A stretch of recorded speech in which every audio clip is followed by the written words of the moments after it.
name is Miriam Salome with the Runner's Mechanic Physical Therapy Clinic, and today I want to talk about some myth busters when it came to cadence training. A lot of you might use cadence training when it comes to your own practice of running, and I just wanted to talk about a couple aspects of cadence training to help you when you're using it yourself or if you're thinking about using it for your running, and the why of it. Okay, so cadence is defined as a number of times we hit the ground with our feet within a minute's time.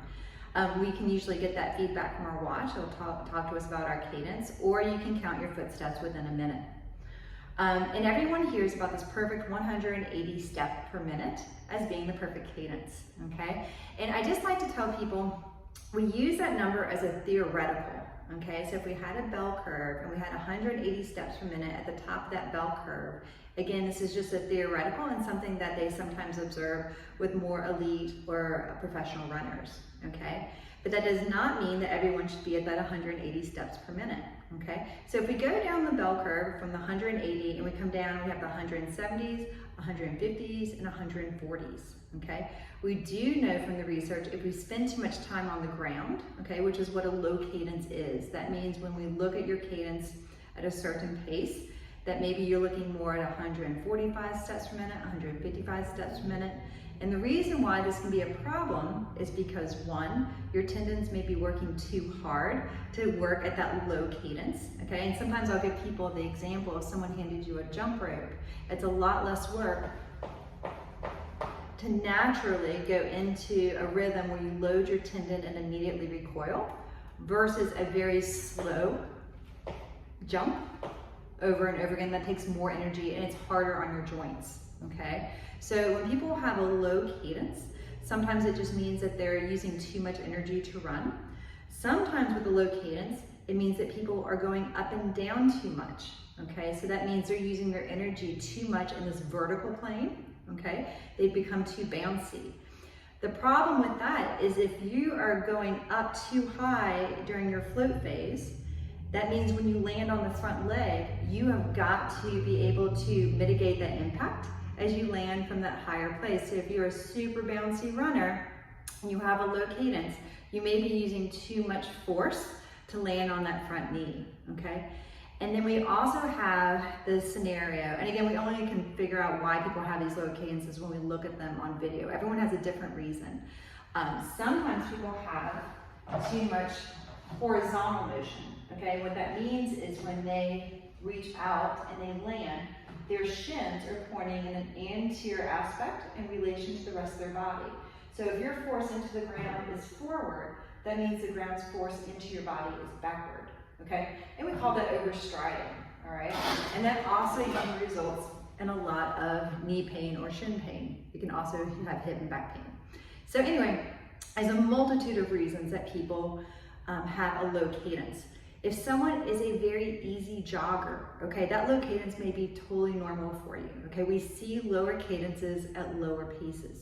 We also see higher cadences at higher paces. So sometimes people say, well, I have a 170 when I do my speed work. We're not really looking at your pace your cadence when you're doing your speed work because that's not your everyday running, okay? That is a workout that you do for strength stimulus, and your cadence will naturally improve as you increase your pace, okay? So we do want to see, if you do have a lower cadence at your moderate pace, okay, so at your effort level between 0 being very low effort and 10 being 100% effort, at that effort level of 5 or 6, what is your normal cadence, okay? And so that's what we want to look at. And so there is good literature that, one, if you're in the 170s, your risk of injury is pretty low, okay? So 180 is not a must for everybody. If you are taller, okay, they do find those runners that are efficient do have a lower cadence too because they're taller, all right? So, but what do we do if at your moderate pace, okay, you find that your cadence is maybe 150, you have knee pain, you know something's going on, how do you work on that using cadence training, okay? And there's a couple steps that make it really easy, okay? The things I want people to realize, it does not involve running faster, okay? Because that does solve your problem, right? If you run faster, your cadence goes up, right? The knee pain should go away, but that's not really the point of cadence training. It's actually to change the biomechanical aspect of your running. So whether it's overstriding, whether it's that you're too bouncy, we're trying to actually change those motor patterns so that you land with better biomechanics. All right, so if you just speed up and sprint as much as you can to get rid of your cadence issues, that's really not going to be much of the solve. Okay, so I'm going to give a kind of typical scenario with some easy numbers. Let's say that you like to run at 6 miles per hour or a 10-minute mile, okay? And you have your cadence down around 150, all right? The feedback that I like to use is actually an audible beep. Let's see if I can get this to work. There we go. Okay. And the reason I like to use the beat versus the music at first is because it is so perceptible. Okay, we want something that seems strong and that you're able to follow easily, because you're going to be doing something different and does not feel exactly natural in the beginning. So I do think using a little metronome app on your phone and just putting it into one earbud while you're doing your training, or getting a little clip on from Amazon, that's fine too. Especially if you run someplace that you're not around other people. Okay. So that's step one, is I do like to use a strong auditory feedback, which is a beep at first, okay? So if you have 150 steps per minute, okay, and you just want to work on increasing your cadence so that you can help solve your knee pain, the two biggest things is, one, don't increase it too much. I think a 5% increase is a reasonable number, okay? So maybe I would just bring somebody up to maybe 156 steps per minute. Okay, so I'll bring this down here. Okay, so maybe just a 5% or so increase. So we're not looking at anything that's too tremendously different from what you're used to. Okay, the second thing, and this is the most important thing, is that you practice your cadence training at the same pace. Okay, so if that moderate effort for you is at 10-minute mile, okay, I want you to practice the increased cadence beep, again, about a 5% increase from what you initially measured, at 10-minute miles, okay? Ideally, we're able to do that very well on a treadmill, right? Because we can put the speed on, we don't have to worry about it, it's set, and we can do our cadence training, okay?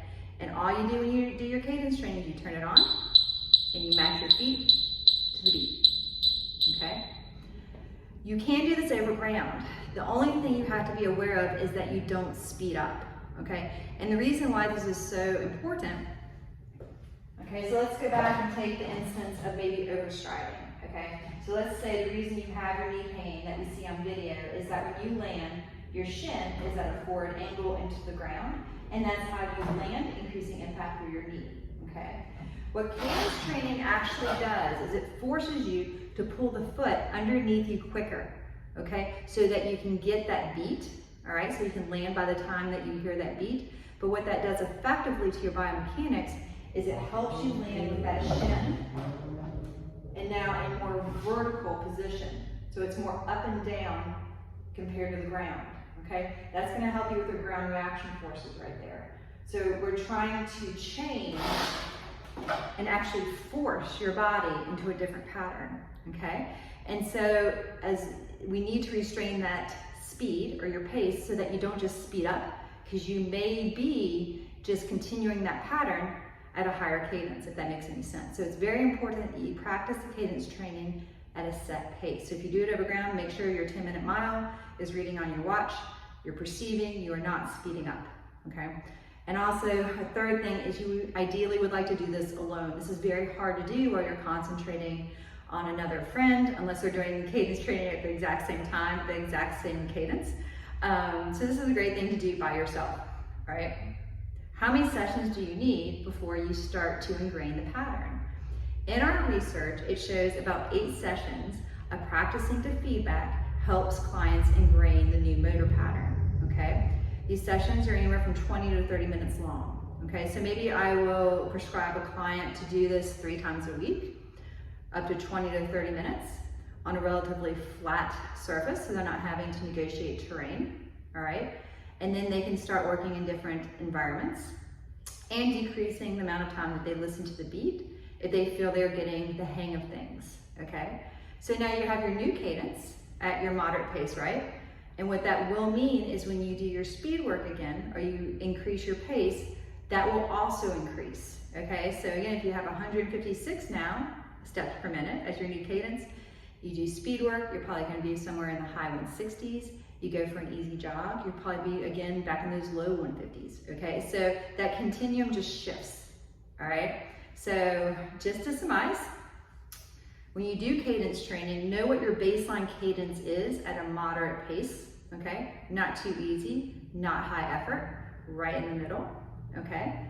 Know what your cadence is, know what your pace is, and you practice your increase of 5% at that same pace, up to 8 sessions with feedback, okay?